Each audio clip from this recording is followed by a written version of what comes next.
go.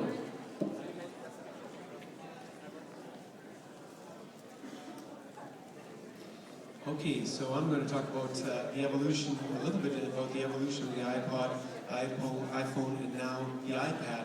I got the iPad on the first day it came out. I happened to be in the right place, the right time, and I've got an implementation in the classroom that I quickly went and used as an extension of some of the stuff I had already been doing in the classroom. The problem that my specific poster, or our poster, addresses is the screen size issue. When I had gotten the video iPod in September, it was really nice to have the ability to record video quickly, but the issue certainly was try getting 10 children around a video iPod. So the specific implementation that I'm talking about in this poster, and our poster is just down over here, is a mobile small group demonstration tool.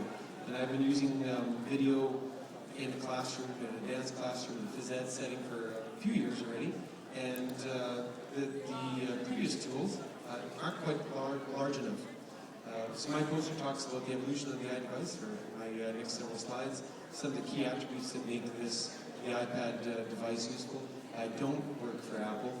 I just happen to like those tools. They work good, and my children are pretty comfortable with them in terms of being able to find out how to use them. So the evolution of some of the devices, backing up maybe 10 years, I used to use a CD for a lot of my preparation for dance classes, and then the iPod and iTunes really made that really useful. They're quite a bit easier, I think, in terms of preparation and playback. And so that worked out really good. Over time, the video iPods popped out, and as a video producer, I couldn't help but move some video to there and start using that in the classroom. And so the video iPod really increased the media options. Now I could use video and images. And smart playlists in iTunes popped up, where I started tagging some of my videos because I started getting a larger collection of them. As time came on, the touch iPods popped out, and again, the screen size really helped, because now my database of video could be used for passing off to students to go work off in a corner in the dance class. And the iPhone was a really great addition. The first iPhone worked out in terms of image and text capture. For me, the video iPod and the ability to record video changed that. Now we have a really small little device that I can hand to a student, and they can go record video and add to my database. And the iPad just makes it playable in a little bit larger context. So the key attribute of the iPad that was valuable for me is simply to be able to use and present to a larger class. And some of the things that I do, and I'll just hold up my iPad here, some of the things that I have are video of dance classes, right? And so it's pretty important to be able to see what the dancers are doing as opposed to guess. That even works in terms of classroom extension and support videos. So I build a larger database, and if a student said, well, you have another example, I quickly could go and get access to that other example. I think that really, the iPad, again, the simply screen size really helps out. And finally, the third attribute, I think, that really makes it a new kind of tool is the ability for it to deal with audio. It has a bigger speaker. That's just the reality of it. I can turn it up, and a group of 5 people, even if, especially in phys ed rooms or phys ed classrooms, a lot of noise going on. So, trying to handle around it, especially for dance, you need to hear the music. The other characteristics of the iPad that I think are really useful, I really like iTunes. My son showed me recently how to add a playlist right on there. And that really worked out because sometimes, you're not quite sure where especially if you have larger databases, you need to be able to create a playlist on the fly. So I found that very useful. The ability to interact, and yes, in the iPhone, you certainly can interact pretty well, but the databases I have, I have 1,000 hours of video. So I have a lot of tagged video, and to be able to get through it, the iPad simply makes everything look larger.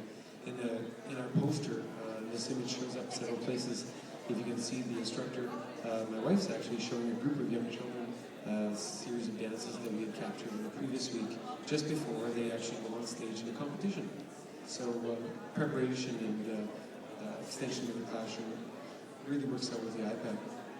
Further, the iPad certainly provides access to YouTube. Again, you can do it on an iPhone, but sharing it with a small group is a little more difficult.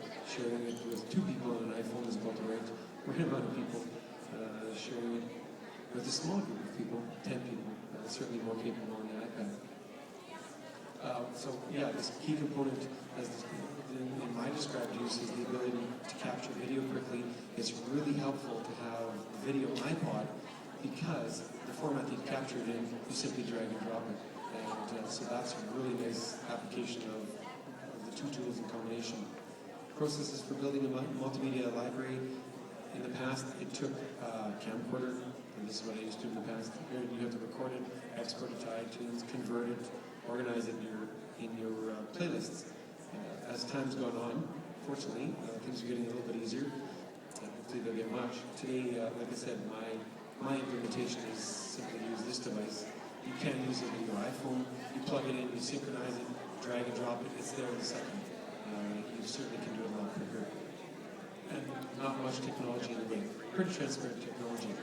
The one thing I'd certainly like to see, if Apple is listening, we want a camera. We want a video camera. So the future of it certainly is put the video camera on the iPad.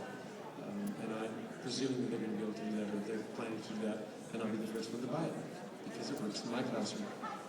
Hope you really liked our presentation. If you would like to come and see us, we're right down over here. Again, it's a discussion about mobile small group demonstration tool and how the iPad makes that a little bit different. Thank you.